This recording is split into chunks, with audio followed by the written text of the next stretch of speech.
beri contoh ya betapa pentingnya mindset ya, cara berpikir. Orang itu menjadi kikir itu karena nganggap hidup itu lama dan uang itu penting. Kalau zaman Nabi itu sederhana kalau melihat hidup. Pernah suatu saat Nabi itu punya jatah makan. Karena Nabi itu hidupnya juga pas-pasan. Jadi Nabi itu unik. Beliau di satu sisi kaya raya, bisa ngurmat Abu Hurairah, Ammar, Suhaib. Ashabu Suffa itu dirawat Nabi semua. Itu kan kaya, bisa ngerawat sekian orang. Tapi di sisi yang lain untuk pribadinya beliau miskin. Kadang nggak bisa makan hari itu. Tapi di saat yang sama bisa merawat Ahlus Suffa. Jadi keliru kalau orang hanya cerita Nabi itu miskin, untuk makan dirinya aja susah. Itu keliru. Kelirunya kalau tidak diteruskan, tapi Nabi mampu menghidupi ahli suffah.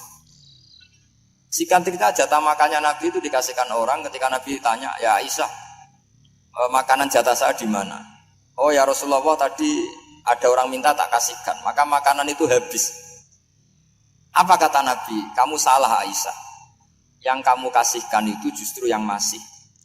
Ya yang kamu kasihkan itu justru yang masih. Sehingga Nabi menganggap, makanya Nabi terus ngendikan. Ya kalau mukhatabnya lelaki ya kira-kira begini. Wahal laka min malika illa ma akalta fa'afnaita wala bista fa'ablaita. Terus tanya wa tasaddaqta fa'abqaita kata Nabi.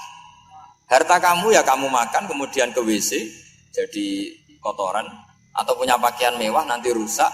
Wa tasaddaqta fa'abqaita. Ada yang kamu sedekahkan yaitu yang abadi sampai akhir. Sehingga banyak pengusaha yang mencintai saya setelah tak ajari hadis itu, misalnya punya uang 1 miliar karena dia spekulan atau pedagang rawan bangkrut, disedekahkan ke masjid 50 juta, yaitu yang abadi. Jadi kalau suatu saat bangkrut, dia masih punya uang 50 juta di akhirat. Jadi Nabi itu mengajari sedekah itu apa? Ya sedekah itu pengabadian uang. Kalau kita kan enggak, bilang sedekah itu nguras. Itu pikirannya setan dan pikirannya orang Islam.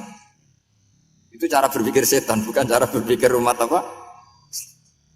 Sehingga Sayyid Ali Zainal Abidin itu kalau ada orang minta, kemudian beliau ngasih, itu beliau bilang gini, marhaban biman hamala zadi ilal akhirah. Matur nuwun nggih jenengan sembeto sangu kula nate. Jadi dianggap teller saja. Orang yang minta uang beliau itu dianggap tukang nyatet bank. Karena sudah ditabungkan, ya sudah. Kalau kita kan enggak, wah pengemis itu ganggu gini-gini. Kecuali pengemis profesi ya mungkin kita agak-agak enak. Pada zaman akhir ada pengemis apa? Profesi.